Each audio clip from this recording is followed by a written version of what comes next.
আসসালামু আলাইকুম রহমতুল্লাহ বারাকাতুহু।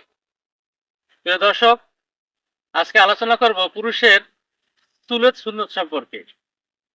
কিভাবে চুল রাখলে নবী করিম সাল্লাল্লাহু আলাইহি সাল্লামের অনুসরণ হয়, কিভাবে রাখলে নিজের মনের অনুসরণ হয়। আসলে একজন মুসলমান হিসাবে পুরুষের চুল কিভাবে রাখা উচিত, ইসলাম কি বলে, এ সম্পর্কে ইনশাআল্লাহ আজকে আলোচনা করব। প্রিয় সুধী, চুলের একমাত্র সুন্নত হলো বাবরি। এর বাইরে চুলে কোনো সুন্নত নাই। আমাদের সমাজে অনেকে বলে থাকে মাথা মুন্ডানো সুন্নত। বাস্তব কথা হলো এটা সুন্নত না, বরং জায়েজ। একইভাবে মাথার সকল চুল একই সাইজে ছাটানো, এটাও মূলত জায়েজ। মাথা মুন্ডানো সুন্নত একমাত্র হজে। হজের বাইরে কোথাও মাথা মুন্ডানো সুন্নত নয়। এটা মূলত আমাদের সমাজের প্রচলিত ভুল।